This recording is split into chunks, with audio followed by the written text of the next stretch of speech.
My name is Maribel Knox. I am 77 years old. And the day I realized I had lost myself trying to save everyone, I was standing in my own living room, surrounded by people I loved, while they argued over my life like I was already gone. Before I tell you how it happened, let me ask you something. If you love real, emotional stories like this, stories that feel true, please subscribe to this channel. Like this video, turn on the notification button so you don't miss stories like mine. And tell me in the comments what part of the country you're watching from, so I know who is sitting with me today. Now listen closely. Because the moment I lost myself was not quiet. It was loud. And it broke me in ways I did not expect. And what happened next will shock you. I can't keep doing this, my daughter said. She didn't look at me when she said it. She was packing the living room, phone in hand, frustration sharp in her voice. My son stood near the door, arms crossed. My granddaughter sat on the couch, staring at the floor. I was sitting in my chair. My chair. The one I had sat in for years. The one where I paid bills, said prayers, rested tired legs. I'm exhausted, my daughter continued. Everything always falls on us. Us. Not me. I looked up slowly. Falls on who, baby? She sighed like I was slowing her down. You, Mama, your needs, your problems, your life. My chest tightened. My life, I repeated. My son finally spoke. We've all been carrying you for years. That sentence hit me hard. Carrying me. I felt something crack inside. I carried you, I whispered. All of you. My daughter stopped packing and turned to me. And we appreciate that, but now it's too much. Too much. I looked around the room at the people I had spent my whole life saving, feeding, protecting, fixing. And in that moment, I saw it clearly. I had lost myself trying to save everyone. But I didn't know yet how deep that loss went. Let me take you back. I was not always this tired woman in a chair. Once I was strong. I was hopeful. I believed love meant giving everything you had. I married young. I married believing family was forever. But forever did not turn out the way I thought.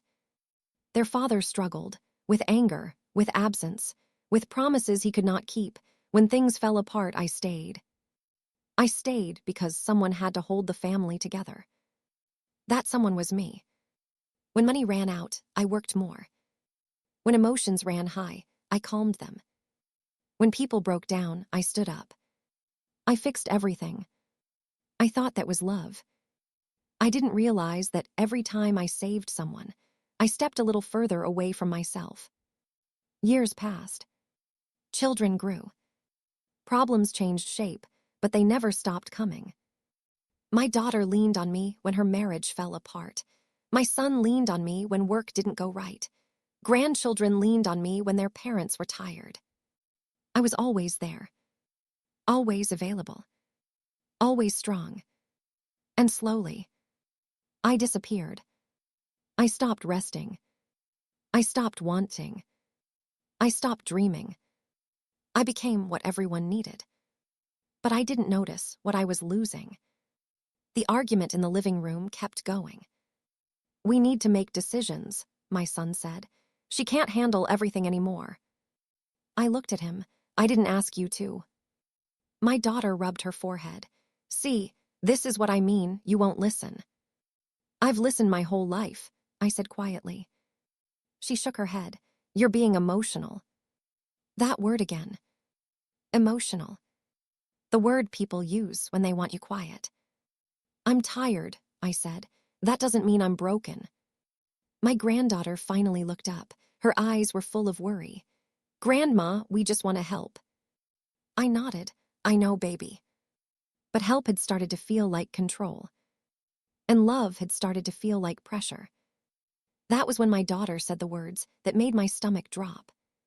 We've already talked about it. Talked about what? My heart began to race. Talked about what? I asked. My son looked away. My daughter hesitated. About what comes next. What comes next for who? I asked. For you, she said. And that's when I knew. They were making plans. Without me. I sat there, my hands shaking in my lap. All those years of saving everyone. All those years of saying yes. All those years of staying strong. And now, I was the problem. I was the burden. I was the thing they needed to manage. I gave you everything, I said softly. My daughter's voice cracked, and now we're tired. That was the moment. The exact moment. I realized I had lost myself trying to save everyone. But what I did not know yet, what I was about to discover, was how much of my life had already been decided without me. Because later that night, I would overhear something that would make my heart stop. Something no mother is ready to hear. And that is where this chapter ends. Because what I heard next will shock you. Before I continue this story, kindly subscribe, like, turn on the bell, and tell me in the comments where you're watching from. That night, after everyone went to bed, I stayed awake. Not because I wanted to, but because my mind would not rest. The house was quiet, but my heart was loud. Every word from the living room kept playing in my head like it was stuck on repeat. We've all been carrying you. You're too much. We've already talked about it. Talked about what?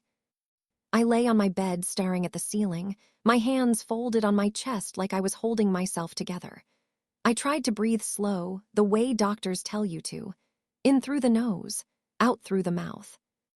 It didn't help. Sometime after midnight, I heard voices. Low voices. Careful voices. I froze. The sound was coming from the kitchen. I slid my feet off the bed slowly and stood up. My knees felt weak, but I held onto the wall as I walked toward the door. I didn't turn on the light. I didn't want to be seen. I stood in the hallway and listened. My daughter's voice came first. We can't keep pretending everything is fine, she said. My son replied, I know, but we have to be smart. Smart. That word made my stomach twist. What if she hears us? My daughter whispered. My heart jumped. She won't, my son said. She's probably asleep, and even if she hears, she won't understand everything. Won't understand. I pressed my hand to my mouth. We need to move fast, my daughter continued, before she starts pushing back. Pushing back. My chest tightened. She's already tired, my son said, and we've been handling things for years anyway. Handling things. The words felt heavy, ugly. I just don't want her to make this harder, my daughter said. Then we don't give her the chance, my son replied. My heart started beating so fast I thought they might hear it. What about the house? My daughter asked. The house. My house. We'll figure that out later, my son said.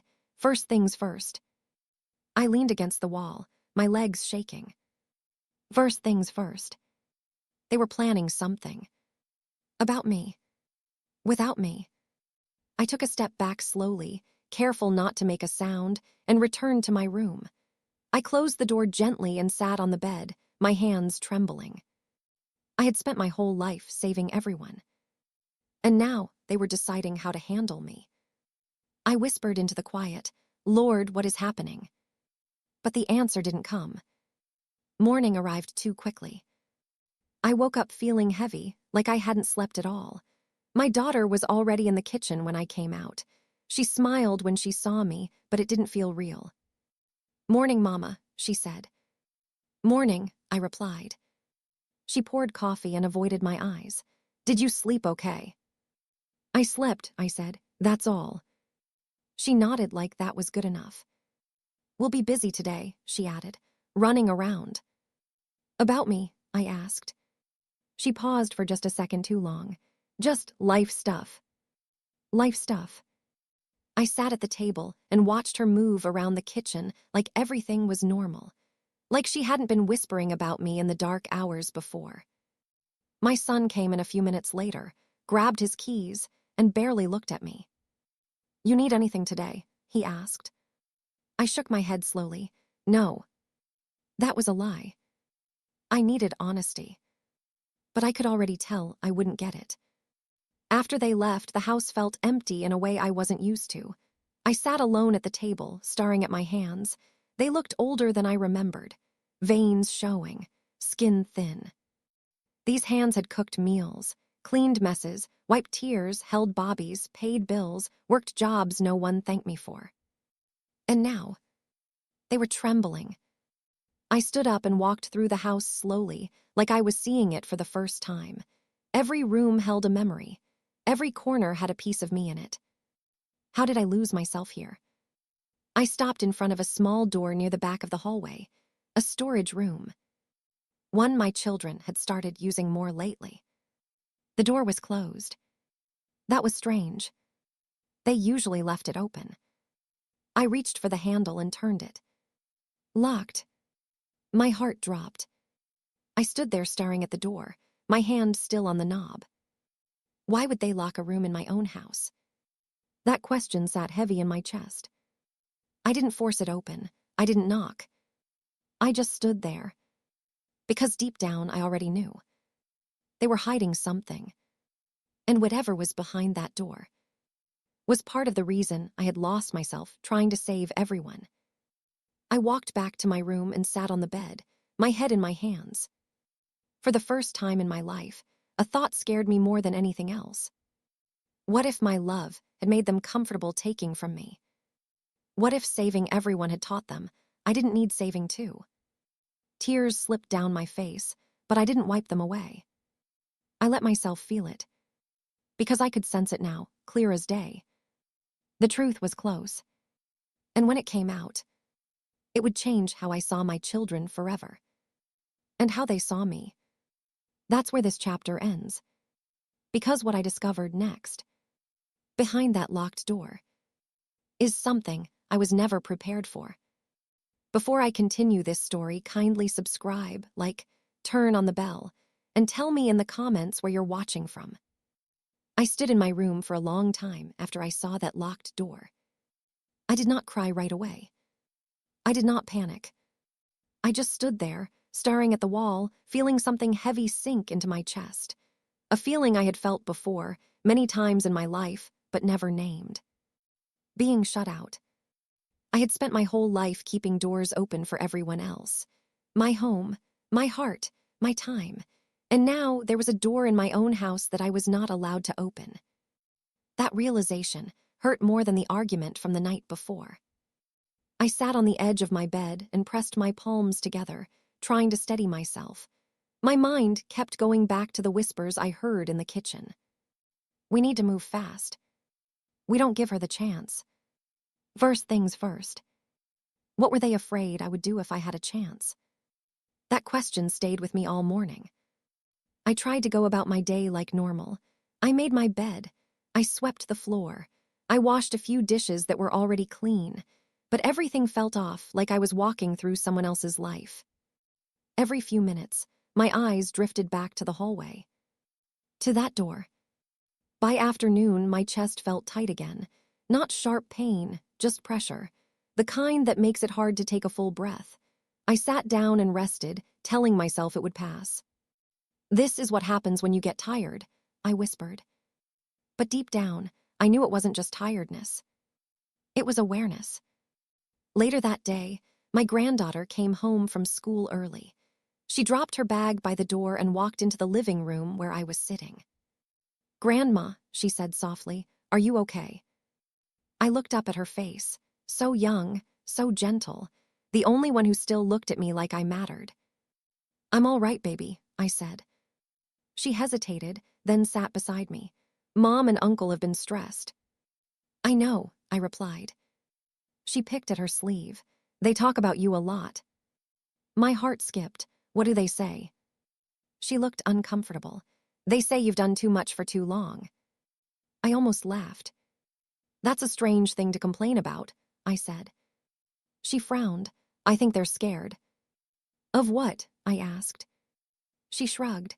"Of being responsible." That answer hit me harder than she knew.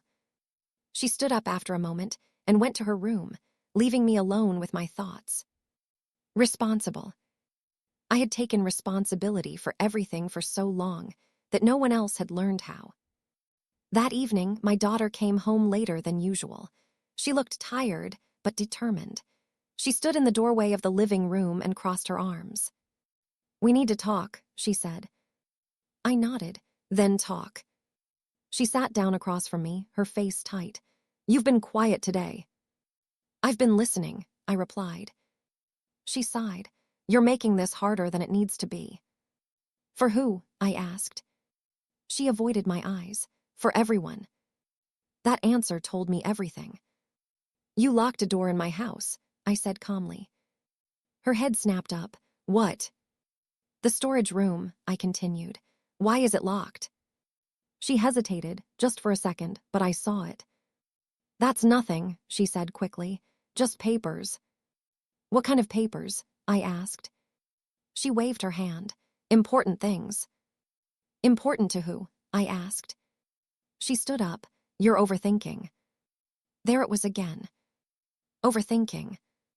The word people use when they don't want to explain themselves. "I deserve to know," I said. She shook her head. "You're tired, Mama. Stress isn't good for you." I felt something shift inside me then. Not anger. Resolve. "You keep telling me what's good for me," I said slowly, "but you never ask." She snapped. "Because every time we ask, you make it emotional." "I am emotional," I said. "I am human." She stared at me, frustration flashing across her face. "See, this is why we can't include you in everything." That sentence felt like a slap. "Include me in my own life?" I asked. She didn't answer. She grabbed her bag and walked away. That night, I sat in my room with the light off, listening to the house settle. I heard my son come home late. I heard the storage room door open. Papers rustled. Voices whispered. My name said softly, then laughed off. I pressed my hands over my ears, but the truth was already too loud. They were deciding for me. Because they believed, I no longer belonged to myself. At some point after midnight, I stood up and walked quietly to my handbag. I opened it and pulled out an old key ring I hadn't touched in years. Keys from drawers, cabinets, old locks that no one used anymore.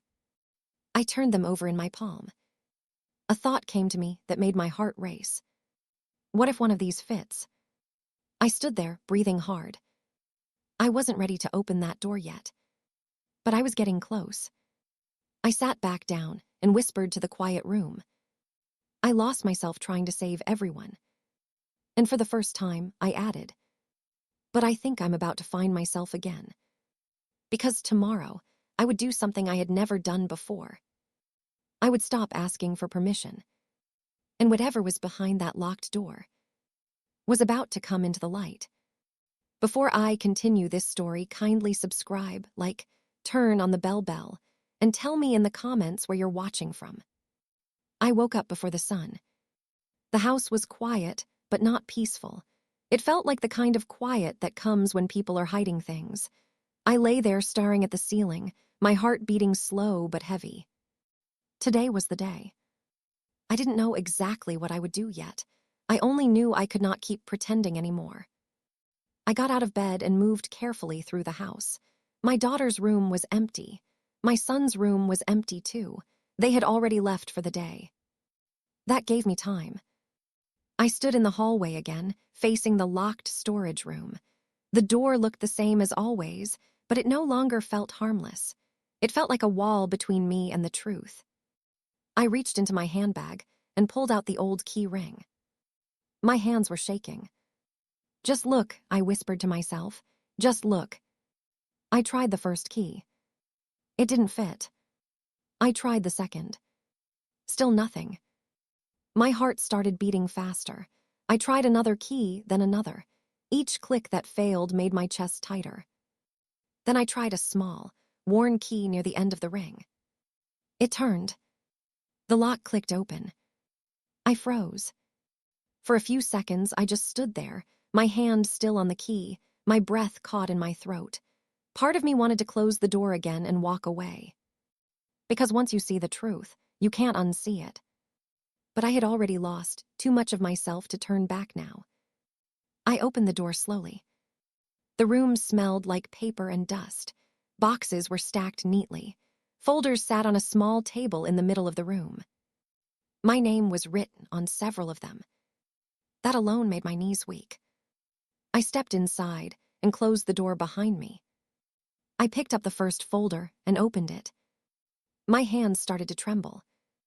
Inside were papers I had never seen before. Forms, notes, plans, words jumped out at me. Care arrangements, decision support, temporary authority. Authority. Over me. I flipped through the pages, my heart pounding harder with each one. There were notes about my health, about my emotions, about my tendency to overextend myself. I felt dizzy. One paper had a section labeled Next Steps.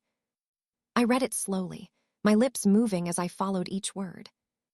They had written about moving things, about managing my money, about deciding where I should live if needed. Without asking me, without telling me, I sank into the chair by the wall, clutching the papers to my chest. So this is it, I whispered. This is what saving everyone got me. They didn't see me as their mother anymore. They saw me as a problem to solve, a situation to manage. Tears streamed down my face. But I didn't wipe them away. I let myself feel it, every sharp, ugly piece of it. I had given up my rest, my dreams, my voice. And now they were trying to take my choices too. I forced myself to breathe and kept reading.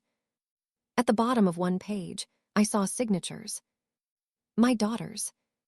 My son's. But not mine. Something inside me snapped, not loudly, not in anger, but cleanly. Like a rope finally breaking. I carefully put every paper back exactly where I found it. I closed the folders, placed them neatly on the table, and locked the door again. Then I returned the key to my bag. When I walked back into my room, I felt different. Still hurt. Still scared. But no longer confused. I sat on the edge of my bed and stared at my hands. I lost myself trying to save everyone, I said softly. But I won't lose myself completely. That afternoon, my daughter came home early. She walked into the living room and stopped when she saw me sitting there quietly. "You okay?" she asked. I looked at her calmly. "We need to talk." Her shoulders stiffened. "About what?" "About the locked room," I said. "About the papers." Her face went pale. "You went in there?" she asked sharply. "Yes," I replied, "and now I know." She opened her mouth, then closed it again. "You shouldn't have done that," she said. I nodded. "And you shouldn't have done what you did." She crossed her arms. "We were trying to help you." "By taking my life out of my hands?" I asked. She raised her voice. "You've done enough, you're tired." "I am tired," I said quietly, "but I am not helpless." She shook her head.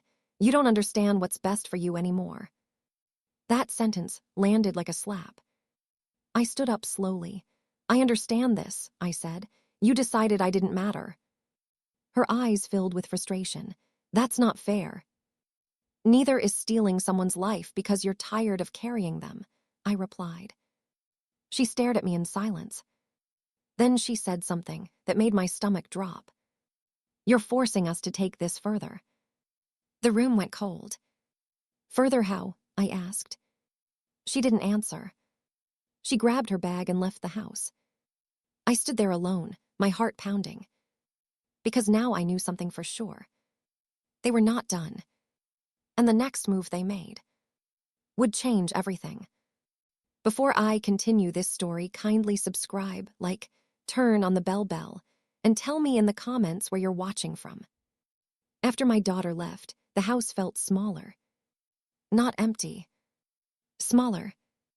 Like the walls had moved in just enough to remind me that I was standing in the middle of something dangerous. I did not sit down right away. I stood there in the living room, my heart pounding, replaying her last words over and over in my head. "You're forcing us to take this further." Further. That word followed me like a shadow. I walked slowly to the front door and locked it. Then I checked the back door. Locked. I had never done that before in the daytime. For years, I believed my home was safe because love lived there. Now I knew love could change shape. I went to my room and sat on the bed, my handbag still beside me. I opened it and touched the notebook inside, just to remind myself it was there. Proof, memory, my voice on paper. I took it out and began to write. I wrote what I saw in the locked room. I wrote what my daughter said. I wrote the exact words she used. Because something inside me understood this clearly now. People who plan to take control always depend on you forgetting. I would not forget. That evening, my son came home. He didn't greet me. He walked straight into the living room and stood there like he was preparing for a fight. "She told me you went into the storage room," he said. "Yes," I replied. "You had no right," he snapped. I looked at him calmly. "It's my house." He shook his head. "You don't understand what you're doing." "I understand exactly," I said. "You decided my life without me." He sighed in frustration. "We were trying to protect you." "From what?" I asked. "From having a say." He ran his hand through his hair. "You're tired, Mama. You don't see it." "I see that you're tired of carrying me," I said, "but I never asked you to." His jaw tightened. "You always do this." "Do what?" I asked. "Make yourself the victim," he said. That word hit me harder than he expected. I stood up slowly. "I made myself invisible so you wouldn't feel burdened." He didn't answer. Instead, he said the words I had been dreading. "If you don't cooperate, people are going to think you can't take care of yourself." There it was. The threat wrapped in concern. My chest tightened, but I forced my voice to stay steady. "Who are these people?" I asked. He hesitated. "Professionals." "Professionals to do what?" I pressed. "To help manage things," he said quickly. "To manage me," I corrected. Silence fell between us. "You're pushing us," he said. "No," I replied. "You pushed me first." He left the room angry, slamming the door behind him. I sat back down, my hands shaking now. They were moving faster. That night, I barely slept. Every sound made me jump. The hum of the fridge, the creak of the floor. At one point, I heard whispered voices again. Low, urgent. "They're coming soon," my daughter said. My heart stopped. "When?" my son asked. "Tomorrow or the next day," she replied. "We need to be ready." Ready for what? I lay there in the dark, staring at the ceiling, my breath shallow. This was no longer about family disagreement. This was about control. And control does not ask permission. In the early hours of the morning, I made a decision. I would not wait for them to act first. When the sun rose, I got dressed and picked up my bag. My hands trembled as I slipped my notebook inside. Before leaving my room, I looked around slowly. This space had held my tears, my prayers, my silence. "I lost myself trying to save everyone," I whispered. "But I'm not done yet." I stepped outside for air, letting the cool morning touch my face. I stood on the porch, visible to the world, grounding myself. Then I did something I had not done in a long time. I asked for help. Not from my children. From someone who would listen. Because whatever they were planning next, I could feel it in my bones. And I knew one thing for sure. If I didn't speak up now, they would speak for me forever. And that was something I could not allow. Before I continue this story, kindly subscribe, like, turn on the bell, and tell me in the comments where you're watching from. The morning air felt colder than usual as I stood on the porch. I wrapped my arms around myself, not because I was cold, but because my body felt unsteady, like it finally understood what my heart had been trying to say for years. Something was wrong. I stepped off the porch and walked slowly down the street. Each step felt heavy, but also freeing. For once, I was not walking for anyone else. I was walking for me. I went somewhere I hadn't been in a long time. A small community center not far from my house. A place where people talked, not whispered, where voices mattered. When I walked inside, a woman at the desk looked up and smiled. "Good morning, how can I help you?" I opened my mouth to speak, and almost didn't. For years I had swallowed words, pushed feelings down, told myself it's fine, I can handle it. But this time I didn't. "I need to talk to someone," I said, "about my family." She nodded gently. "Have a seat." I sat down, my hands folded tight in my lap. When the woman who came to speak with me asked what was wrong, I didn't rush. I didn't cry right away. I told the story slowly. About saving everyone. About losing myself. About the locked room. About the papers. About the way love had turned into control. She listened without interrupting. When I finished, she leaned forward and said something that stayed with me. "You did the right thing by coming on your own." On your own. No one had said that to me in a long time. "You are allowed to have a voice," she continued, "even when people say they're helping." I felt tears rise, but this time they didn't feel weak. They felt like relief. When I left the center later that day, my chest felt lighter. Not healed, but stronger. Like I had finally stood up straight after years of bending. When I got home, my daughter's car was in the driveway. My stomach tightened. I walked inside and found both my children in the living room. They were sitting close together, talking quietly. They stopped when they saw me. "Where were you?" my daughter asked quickly. I set my bag down. "Out." "You didn't tell us," my son said. "I didn't need permission," I replied. The room went quiet. "You're making things worse," my daughter said. "No," I answered. "I'm making things clear." She stood up. We were worried. "You were watching," I said gently. My son's voice hardened. "You went behind our backs." I looked at him. "I stepped out from under yours." That's when my daughter said something that made my heart pound. "If you keep doing this, people are going to think you're not okay." There it was again. The threat dressed as care. I met her eyes. I already spoke to someone. Her face went pale. "You did what?" "I spoke for myself," I said. My son stood up sharply. "You weren't supposed to do that." That sentence told me everything I needed to know. I took a deep breath. "You don't get to decide when I speak." They stared at me like they didn't recognize me anymore. And maybe they didn't. Because the woman standing in front of them was no longer the one who said yes to everything. That night, my phone buzzed with a message from an unknown number. "This can still be handled quietly if you cooperate." My hands shook as I read it. Quietly. I sat on the edge of my bed and stared at the screen. "I lost myself trying to save everyone," I whispered. "But I won't lose myself again." Because now I knew. This wasn't just about family. This was about power. And the next move they made would not be quiet at all. Before I continue this story, kindly subscribe, like, turn on the bell, and tell me in the comments where you're watching from. I did not answer the message that night. The words stayed on my phone like a bruise. "This can still be handled quietly if you cooperate."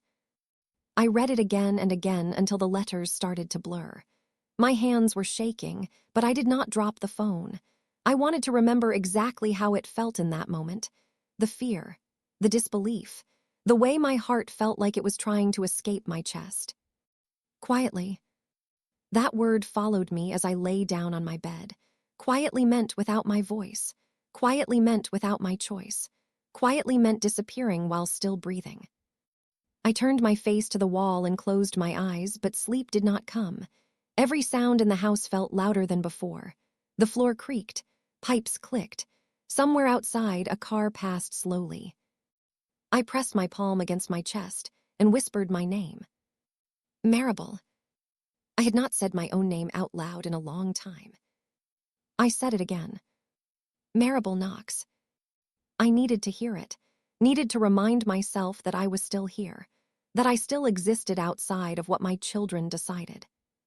By morning, my body felt heavy, but my mind was clear in a way it had never been before. I got up slowly and washed my face. When I looked in the mirror, I barely recognized the woman staring back at me. She looked tired, older than her years, but her eyes were awake now. "You see now," I whispered. In the kitchen, my daughter was already there. She was standing at the counter, scrolling on her phone, her jaw tight. When she saw me, she quickly locked the screen and forced a smile. "Morning, Mama." "Morning," I replied. She watched me closely as I poured tea like she was waiting for something. Tears, anger, weakness. I gave her none of it. "You didn't sleep much," she said. "I slept enough," I replied. She nodded, like she was checking something off in her mind. "That's good." The word good felt strange coming from her now. It used to mean comfort, care. Now it felt like control. She cleared her throat. "We need to talk later." "We've been talking," I said. She frowned. "No, we need a real conversation." I looked at her. "Then we should have one where I'm included." Her face tightened. "You're making this difficult." "For who?" I asked. She did not answer. My son came in a few minutes later. He barely looked at me as he grabbed a cup from the cabinet. "You should eat," he said. "You need strength." "I have strength," I replied. "I've been carrying this family for years." He froze for a second, then continued pouring coffee like he hadn't heard me. That hurt more than I expected. After breakfast, they left together. No goodbye, no explanation, just the sound of the door closing behind them. I stood there alone, the house suddenly too quiet. That was when I realized something important. They were not trying to calm the situation. They were stepping back to prepare. That afternoon, I went back to my room and sat on the edge of my bed with my notebook open. I read everything I had written so far, the arguments, the whispers, the locked door, the message. Seeing it all together made my stomach twist. This was no longer just family tension. This was planning. I wrote one sentence across the page in shaky handwriting. "If I stay silent, they will speak for me." I underlined it twice. Later in the day, my granddaughter knocked softly on my door. "Grandma," she asked. "Yes, baby," I said. She stepped inside and closed the door behind her. Her face looked worried. She sat on the bed beside me and lowered her voice. "They're talking about you again," she whispered. My heart skipped. "What are they saying?" She hesitated. "They think you're stressed, that you're not thinking clearly." I nodded slowly. "Do you think that?" She shook her head quickly. "No, you're just tired." I reached out and held her hand. "Thank you for telling me." She looked at me with eyes full of confusion. "Why are they acting like this?" I took a deep breath. "Because sometimes people don't know how to stop taking when someone keeps giving." She frowned. "That doesn't seem fair." "It isn't," I said. She hugged me tightly before leaving the room. I held on to that hug longer than I should have. It felt like proof that I still mattered. That evening, my phone rang. Unknown number. My heart started racing again. I let it ring twice before answering. "Mrs. Knox," a calm voice said. "I'm calling to follow up." "Follow up on what?" I asked. "There have been concerns raised about your well-being," the voice continued. "We'd like to schedule a visit." "Concerns? Raised by who?" "I am fine," I said firmly. There was a pause. "We just want to make sure you're safe." "I am safe," I replied, "but I am not comfortable with decisions being made without me." Another pause. "This doesn't have to be difficult," the voice said. "Cooperation makes things easier." "Easier for who?" "I will not agree to anything over the phone," I said. The call ended shortly after. I sat there staring at the wall, my hands trembling. They had already started. That night, my children did not speak to me much. They moved around the house quietly, like they were afraid of setting something off, or like they were waiting. I locked my bedroom door before going to bed. That was the first time I had ever done that. I lay awake, listening to the house breathe. Every sound made my body tense. My thoughts raced. Had I waited too long? Had saving everyone cost me my own safety? I whispered into the dark. I lost myself trying to save everyone. And for the first time, I added something new. But I won't lose myself completely. The next morning, I woke up to a knock on my door. Not gentle. Firm. "Marable," my son's voice said. "We need to talk now." I sat up slowly, my heart pounding. I opened the door and found both my children standing there, serious, tense. "We've made arrangements," my daughter said. "Arrangements for what?" I asked. She swallowed. "For you." My chest tightened, without asking me. "We didn't think you'd agree," my son said. "And that didn't stop you," I replied. My daughter looked at the floor. "This is for your own good." That sentence felt heavy.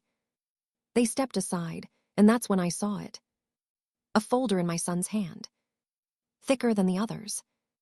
New. My name written clearly across the front. My heart began to pound so hard it hurt. "What is that?" I asked. He hesitated. "Paperwork." "What kind of paperwork?" I pressed. They looked at each other. Then my daughter said quietly, "The kind that decides what happens next." The room felt like it was spinning. "What happens next for who?" I asked. She finally looked at me. "For you." My knees felt weak, but I stood my ground. "You should have talked to me," I said. My son sighed. "This doesn't have to be a fight." "It already is," I replied. Silence filled the hallway. And in that moment, I knew something terrible was coming. Because the look in their eyes was no longer concern. It was urgency. And urgency means time is running out. I stood there, staring at that folder, knowing that whatever was inside it could change my life forever. And the worst part, they thought they were saving me. Before I continue this story, kindly subscribe, like, turn on the bell, and tell me in the comments where you're watching from. I stood there staring at the folder like it was something alive. My name was written across the front in dark ink, not rushed, not messy, careful, planned. Marable Knox. It felt strange seeing my name like that, held in my son's hands, like it belonged to him now. My daughter broke the silence first. "You should sit down," she said softly. That alone told me everything. People only tell you to sit when they are about to say something they know will knock the strength out of your legs. "I'm fine standing," I replied. My son shifted his weight. "This will be easier if you stay calm." Calm. That word again. I took a slow breath. "Say what you came to say." They looked at each other one more time before my daughter spoke. "We've been talking to people," she said. "People who understand situations like this." "What situation?" I asked. She hesitated. "When someone gives too much for too long, when they forget themselves." I almost laughed. "I didn't forget myself," I said quietly. "You all did." My son tightened his grip on the folder. "This isn't about blame." "It always is," I replied. He sighed. "We think you need support." "I have support," I said. "I raised it." My daughter's eyes filled with frustration. "Mama, please, you're tired. You don't even see it." "I see it," I said. "I feel it. That doesn't mean I stop being me." She shook her head. "You're not listening." "I've listened my whole life," I said. "Now it's my turn to speak." Silence fell between us again, thick, heavy. Then my son opened the folder. I didn't lean forward. I didn't rush. I stayed exactly where I was, even though my heart was pounding so hard I thought it might burst. "These are plans," he said. "Just plans." "For what?" I asked. "For helping you rest," my daughter added quickly. "For making sure you're safe." Safe. That word had started to sound like a cage. My son flipped through the pages. "It's temporary." "Temporary for who?" "You didn't answer my question," I said. My daughter finally met my eyes. "For managing things." "What things?" I asked. She swallowed. Your money, your schedule, your decisions. My chest tightened. My life, I said. They didn't correct me.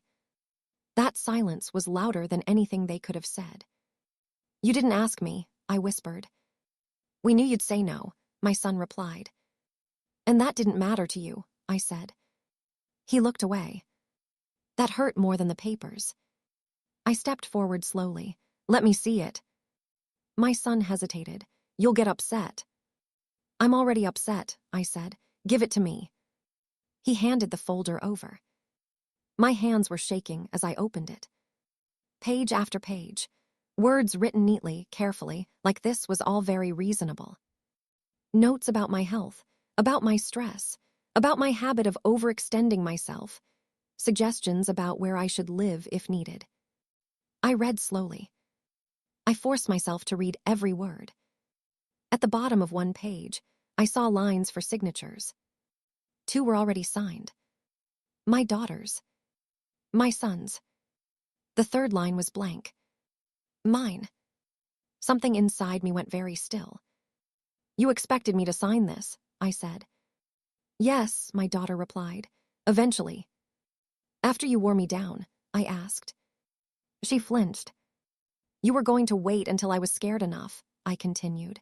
Tired enough, confused enough. That's not fair, she said quickly.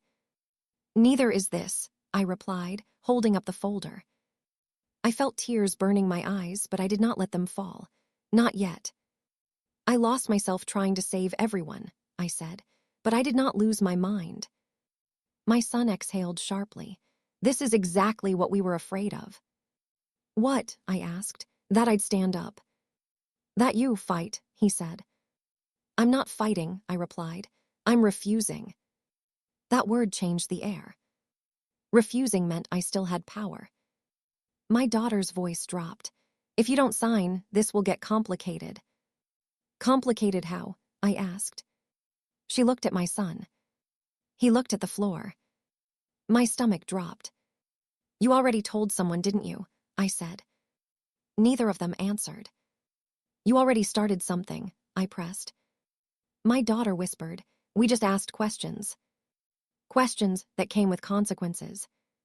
That night, I locked my door again. I sat on my bed with the folder open in my lap, reading it one more time, slower now. I wasn't reading for fear anymore. I was reading for truth. And the truth was clear. This was not about love. This was about control dressed up as care. I picked up my notebook and wrote everything down. Every word, every date, every look on their faces. Because deep down, I knew something important. People who plan this carefully do not stop easily. Around midnight, my phone buzzed again. Unknown number.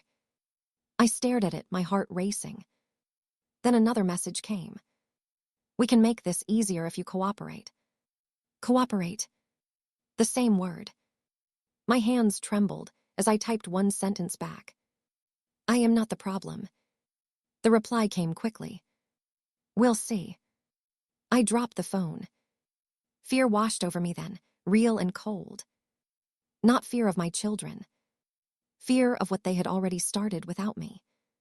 The next morning, there was a knock at the front door. Not loud. Professional. My daughter rushed into the hallway. They're early, she whispered. My son's face was pale. Who? I asked. He didn't answer. The knock came again. My heart began to pound. I stood up straight. I'll answer, I said. No, my daughter said quickly. Let us. I will answer, I repeated. I walked to the door and opened it. 2 people stood outside. A man and a woman. Both holding folders. Both wearing polite smiles. Mrs. Knox, the woman asked. Yes, I replied. We're here to check in. The house felt like it was holding its breath. I stepped aside and let them in. Behind me, I could feel my children watching. Waiting. And as the door closed, I realized something terrifying. This was no longer just my family deciding my life. Others were involved now. And whatever happened next would decide whether I truly found myself again or lost myself forever. Before I continue this story, kindly subscribe, like, turn on the bell, and tell me in the comments where you're watching from. They stepped inside like they belonged there. Not rude, not loud, just calm in a way that made my stomach turn. The woman smiled first. She was about my daughter's age, maybe a little older. Her hair was pulled back neatly. The man beside her held a folder close to his chest, his face serious but polite. "Mrs. Knox," the woman said gently, "thank you for letting us in." I nodded and stepped aside so they could enter. My legs felt weak, but I kept my back straight. I could feel my children behind me, silent, tense, watching every move I made. The woman glanced around the living room like she was memorizing it. The couch, the photos on the wall, the chair I always sat in. The chair I suddenly felt protective of. "Please," my daughter said quickly, "have a seat." They sat. I stayed standing. "Is that okay?" the woman asked, noticing. "Yes," I replied. "I prefer to stand." She nodded, making a small note on her pad. That small movement sent a chill through me. The man cleared his throat. "We're here today because some concerns were raised about your well-being." Concerns? I looked at my children. Neither of them met my eyes. "Concerns raised by who?" I asked. The man hesitated. "We can't share specific sources." I smiled slightly. "You don't have to." The woman leaned forward. "Our role is simply to check in, to make sure you're safe and supported." Safe. Supported. Those words again. "I am safe," I said clearly, "and I am capable." She smiled politely. "That's good to hear." They began asking questions. Simple ones at first. My full name. My age. Where I was born. I answered without hesitation. They asked about my daily routine, what time I woke up, what I ate, how I spent my days. I answered calmly, slowly, making sure my words were clear. As I spoke, I noticed my daughter watching my face closely. My son's hands were clenched into fists. They were waiting for me to slip. I didn't. Then the woman asked, "Do you ever feel overwhelmed?" I paused. "Yes," I said honestly, "because I carried my family for many years." My daughter shifted uncomfortably. "And how do you handle that feeling?" the woman asked. "I rest," I said. "I think, I pray, I speak when something is wrong." She nodded and wrote something down. The man spoke next. "Have you felt pressured by anyone recently?" The room went quiet. I took a slow breath. "Yes," I said. My daughter's head snapped up. "Mama." "I'm answering," I said gently without looking at her. The woman looked up. "Can you explain?" "I have been pressured to agree to plans made without me," I said. "Plans about my life." The man glanced at his folder. My son finally spoke. "We're just trying to help her." "I didn't say you weren't," I replied. "I said you didn't ask." The woman looked between us. "Mrs. Knox, do you feel you understand what's happening around you?" "Yes," I said, very clearly. She nodded slowly. "Do you feel anyone is trying to control your decisions?" the man asked. "Yes," I replied again. This time, my daughter stood up. "This isn't fair," she said. "She's twisting things." The woman raised her hand calmly. "Please, let her finish." That moment mattered more than anyone in that room understood. I reached for my handbag and took out my notebook. "I've been writing things down," I said, "because people kept telling me I was tired, emotional, forgetful." I placed the notebook on the table. The woman opened it and flipped through the pages slowly. Her expression changed. She stopped smiling. "These notes are very detailed," she said. "I wanted to remember the truth," I replied. She looked up at me. "Have you signed any documents recently?" "No," I said. My son shifted. We were going to explain everything. The man closed the notebook carefully. "Thank you for sharing this." My daughter's voice shook. You're making us look bad. I turned to her. You made choices, I'm just telling them. Silence fell again. The woman stood. From what we see today, Mrs. Knox is alert, aware, and capable of making her own decisions. My heart skipped. The man nodded. We don't see immediate cause for intervention. My son's face went pale. But this visit will be documented, the woman continued. Any future steps should include full transparency. Transparency. That word landed heavy in the room. They gathered their things and walked toward the door. As they left, the woman turned back to me. If you ever feel pressured again, she said softly, you have the right to speak. I know, I replied. The door closed behind them. The house went silent. Then it exploded. You embarrassed us, my daughter shouted.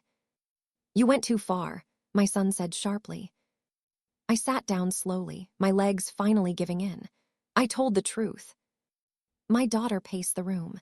You didn't have to show them that notebook. I had to protect myself, I said. My son shook his head. You don't understand what you've done. What? I asked. What have I done? You made things harder, he said. For who? I asked. Neither of them answered. That night they stayed in their rooms. No more talking, no more pretending. I lay in bed staring at the ceiling, my body shaking now that the danger had passed. But deep down, I knew something important. This wasn't over. People who start plans like that don't stop, because one visit doesn't go their way. Around midnight, my phone buzzed again. Unknown number. I opened the message. You complicated things. My heart sank. Then another message came. This won't be the last conversation. I turned the phone off and held it tightly in my hand. I lost myself trying to save everyone, I whispered. But now they're trying to take what's left. The next morning, I woke up to raised voices. My children were arguing in the kitchen. We can't just stop now, my son said. We need another way, my daughter replied. Another way. My heart began to pound. Because whatever that meant, it sounded worse than before. And I knew, deep in my bones, the final move was coming. I stayed in my room for a long time after I heard my children arguing in the kitchen. Their voices rose and fell, sharp with fear and frustration. I could not make out every word, but I heard enough to know one thing. They were not done. I sat on the edge of my bed, my notebook resting in my lap. My hands were steady now. That surprised me. A few days ago, my fingers shook even holding a cup of tea. Now they were calm. Something inside me had settled. Not because everything was okay, but because I finally understood what was happening. I had lost myself trying to save everyone, and they had gotten used to that version of me. The quiet one. The always yes one. The one who swallowed hurt so others could breathe. They didn't know what to do with the woman who had found her voice. I stood up slowly and walked to the mirror. I studied my face like I was seeing it for the first time. The lines around my eyes told stories of long nights and heavy choices. The gray in my hair spoke of years given freely. But my eyes were awake. You're still here, I whispered to myself. I opened my bedroom door and walked toward the kitchen. Their voices stopped the moment they saw me. The room felt thick with tension. My daughter stood near the counter, arms crossed. My son leaned against the wall, jaw tight. They both looked tired, older than they had a few days ago. I realized then that this had not been easy for them either. Control never comes from peace. It comes from fear. We need to talk, my son said. I agree, I replied. My daughter exhaled sharply. Things didn't go the way we planned. I noticed, I said calmly. She frowned. You didn't have to make it that serious. I didn't, I replied. I told the truth. That truth put us in a bad position, my son said. For who? I asked. He looked away. I walked to the table and placed my notebook down gently. I want to say something, I continued, and I want you to listen without interrupting me. They hesitated, then nodded. I spent my whole life fixing things, I said. Fixing money problems, fixing broken hearts, fixing mistakes that weren't even mine. My daughter shifted uncomfortably. I told myself that was love, I continued. That if I just gave more, everyone would be okay. My voice did not shake. But somewhere along the way, I stopped being a person to you, I said. I became a problem to manage. That's not true, my daughter said quickly. It is, I replied gently. You planned my life without me. Silence fell. You thought I wouldn't notice, I continued. That I was too tired, too emotional, too old. My son swallowed hard. I lost myself trying to save everyone, I said. And when I finally stopped, you panicked. My daughter's eyes filled with tears. We were scared. I know, I replied, but fear does not give you the right to erase me. I took a breath. I am not asking for control, I said. I am asking for respect. My son spoke softly. We didn't think you'd fight back. I didn't fight, I replied. I stood up. That difference mattered. My daughter wiped her face. What do you want now? That question felt heavy. For years, I had known what everyone else wanted from me. I had built my whole life around it. But now, I took my time. I want space, I said. I want my choices to be mine. I want honesty. They looked at each other. And if we can't do that, my son asked. I met his eyes. Then we will love each other from a distance. That landed hard. You'd really do that? My daughter asked. I already did, I replied. I spoke up. The room was quiet again. After a long moment, my son nodded slowly. We need time. So do I said. That afternoon, they packed a few things and left the house. Not in anger. Not in silence. But heavy with truth. When the door closed behind them, I sat down in my chair and let the quiet settle around me. It did not feel empty. It felt earned. Over the next few days, I did small things for myself. I cooked meals slowly. I opened windows. I rearranged the living room the way I liked it. I took walks without explaining where I was going. I called old friends. I laughed. I slept. And in those quiet moments, I realized something that made my chest ache in a different way. I did not disappear because I was weak. I disappeared because I was too strong for too long. One afternoon, my granddaughter came by alone. She hugged me tightly. You seem different, she said. I am, I replied. In a good way, she smiled. I nodded. I finally found myself. Weeks later, my children came back. Not with folders. Not with plans. Not with control. With questions. With respect. With caution. It was not perfect, but it was honest. And that was enough. One evening, as I sat by the window watching the sun go down, I whispered the words that had followed me through this whole journey. I lost myself trying to save everyone. Then I smiled softly and added, but I found myself when I finally stopped. And for the first time in my life, I did not feel guilty for choosing me. If this story touched you, please subscribe, like, and turn on the notification bell for more emotional stories like this. Tell me in the comments where you're watching from. Somewhere out there, I might be reading.